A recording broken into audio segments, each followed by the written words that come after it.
everyone, it's me again. My name is Wang Fu. I'm 8 years old. I live in Dallas City and I study at Local Primary School. Nice to meet you. Today we are going to read our book, Captain Underpants and the Big Bad Battle of the Bionic Booger Boy. Part 2, The Revenge of the Ridiculous Robot Boogers. The seventh epic novel by Love. Hi everybody and welcome to the second half of Captain Underpants and the Big Bad Battle of the Bionic Booger Boy. This comic book should give you a pretty good update of our story so far. The sad truth about Captain Underpants.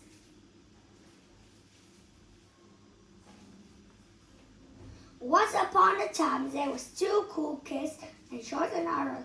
We are Mecha Groovy. Me too. But unfortunately, there's a mean principal named Mr. Crab. Blah, blah, blah. So one day they hypnotized him with a 3D hypno ray. He will obey our very command. Yes, masters. Mr. Crab became under their control. You are now a monkey. Ha ha ha. Ooh, ooh, ooh. They made a terrible mistake. You are now Captain Underpants. Okay. Cha-la-la! It was running until he checked out of the window. Come back here! Mr. Croc really thought he was a real superhero. He got in all kinds of trouble. Oh no! One time he was almost got killed by a dandelion. Almost got killed by a dandelion. Help! So George stole some superpower juice from Ufia and gave it to him. Superpower juice, glub, glurp. And Mr. Croc got superpower. Now he can fly and stuff. Here we go again. Now whenever Mr. Croc hears somebody snap their fingers,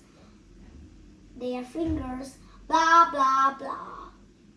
Just into Captain Underpants. Cha-la-la! Whenever Mr. Crop gets water on his head, he just back into Mr. Crop. Blah, blah, blah. So remember those snaps of fingers around Mr. Crop. But that's only the first part of our story. Read on.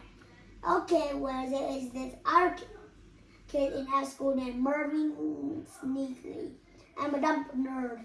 Mervyn invented a combine of thingy that most stuff together. Because he combined his pet hamster Zulu with a robot. Eureka! I have created the world's most bionic hamster. Next, he tried to combine himself with a robot. But his knees at the last second achoo, and assemblantly got combined with a robot and his boogers. He became the Bionic Booger Boy. I'm a dumb nerd. Then one time he got a cold, achoo. Then he got napped and turned into a monster. Then he ate up Captain Underpants. A Zulu, the Bionic, has to beat him up. The Murray's brothers came and reserved the comforting guard. Zap! It blew away the boogers. Zap! Now Murray and Mr. Croc were safe. But something was wrong with them. I'm a dumb nerd. Blah, blah, blah. Then the boogers came to life and smashed the combine of thingy. And the chase was on. The end of part 1. Title 1. Short and Harold. This is George Beard and Harold who chase. George is the kid on the left with the tie and the flat top. Harold is the one on the right with the t-shirt and the bad haircut. Remember that now. This is Mr. Croc, Marvin, Sneaky, and the Zulu, the Bionic hamster. Mr. Croc is the one on the left with the underwear and the bald head. Murphy is the one on the right with the bow tie and the glasses. And Sula the bionic Esther is the Estery look one in the middle with the laser eyeball. The macro-orolic legs, the super gobbulating mini autumn arms, the vertically the shukti flexor gromonic, and the sequestin and the twin turbos 3000 SB5 Kufu titanium lithium alloy processor members are now too. And these are the ridiculous robo boogers.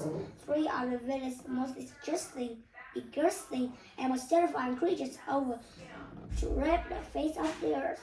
Even their names were horrible, monstrous monikers, the sight of which would drive madness in the hearts of bravest of heroes. National Flight Academy.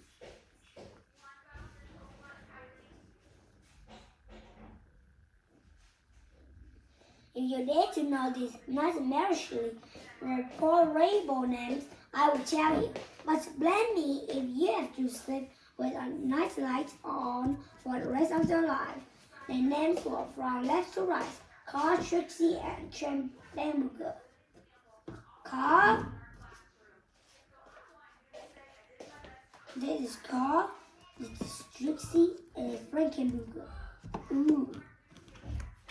I told you they were scary names. Carl, Trixie, and Frankenburger each belowed a terrifying ear-piercing screams, but unstoppable 40 as they chased out heroes down the sea streets. Funny rubber boogers cornered everyone in the dead-end alley. The three polygamous fiends oozed closer and closer until at last it leaped towards their prey. The situation had become so frightening that George Murphy and Mr. Crow closed their eyes and waiting for the terrifying sight of their own inevitable demise.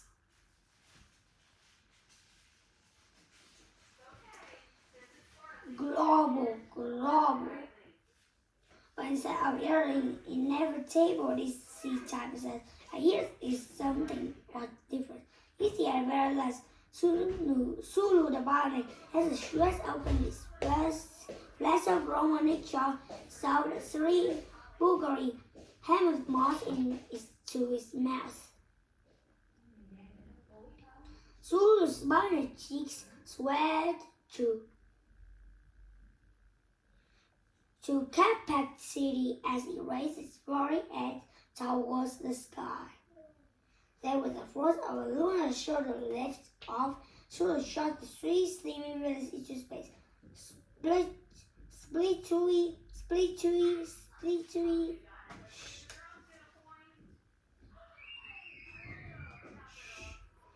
The 3 ridiculous robo-bookers sailed through the sky like cannonballs.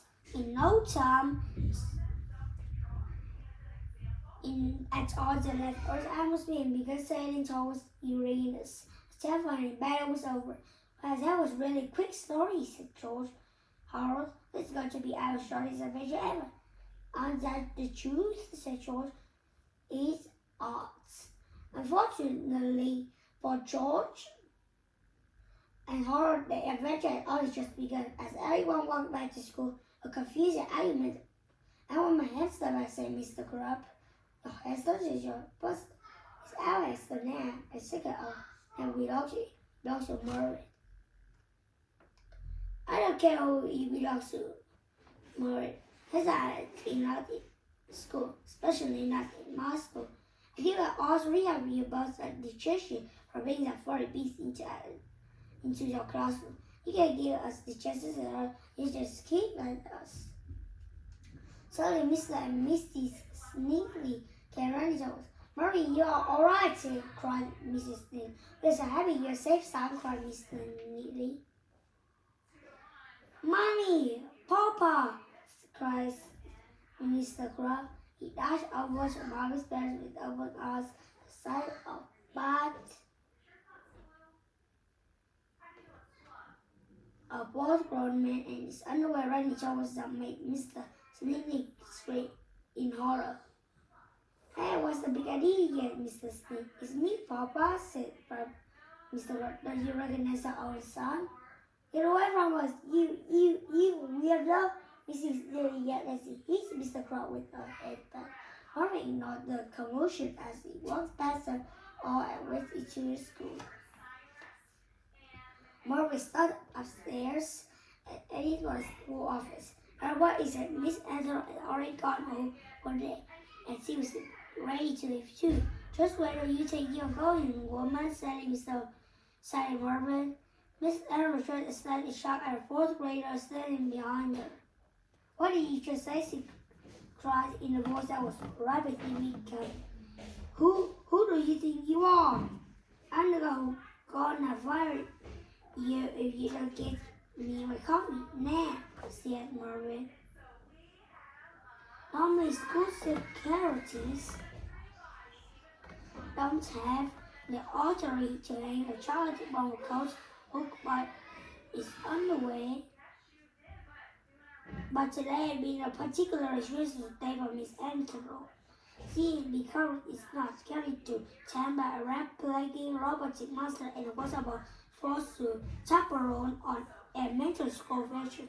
It was payback time. Mr. Mervyn and Crosby located.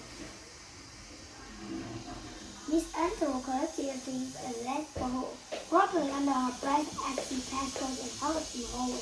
Two was put to Mervyn's angry face coming from down the hole, so that went to the office to investigate.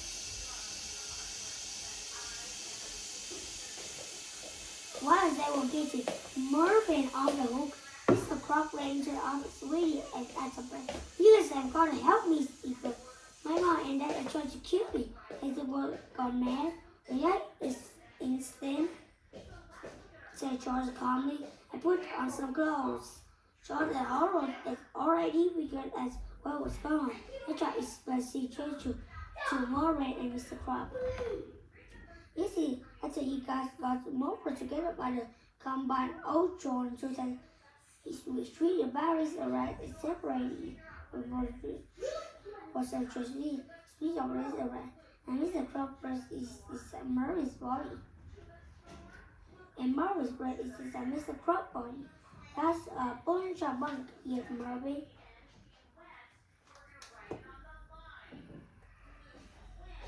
Take a shook and see yourselves.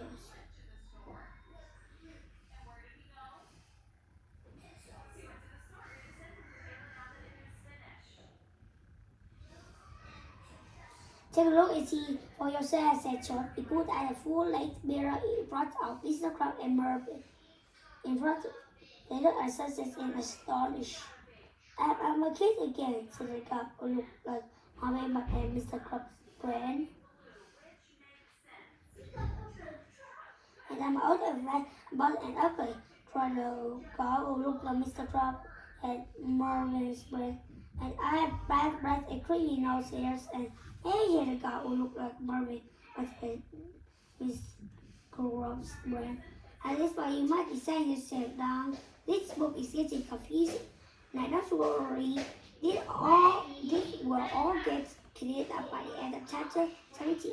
But for now, let's rename the two characters who have the right brain in the wrong bodies. Shall we? Let's call the guy who looks like Mr. Croc, which is Mervyn Neatly Brand, Mr. Mervyn. And we call the kid who looks like Mervyn Neatly, but it's Mr. Croc's brand, Crabby the Kid. Please refer to any extra chart below in case you get mixed up. Mervyn's brand, Mr. Croc's brand, and Mr. Mervyn, Crabby the Kid. Things get worse. Crabby the Kid climbed up into his chair and demanded to know what was going to be done about this mix-up. I could solve this problem right away if I stay at my compound all with true talent machine, said Mr. Mervyn sheepishly, but he got smashed in the last book. Let's start building a new one, Bob, said Crabby the Kid. Okay, wait, Mr. Mervyn, but it will take about 6 months. 6 months with Krabby Kid. I can't go around looking for a kid for 6 months. I got a school to run, Buster. Sorry, Mr. Marvin whimpered. As a bearded and circular combiner is extremely difficult. It takes time. It's not easy like building a robot or a time machine or a photo atomic transangulation.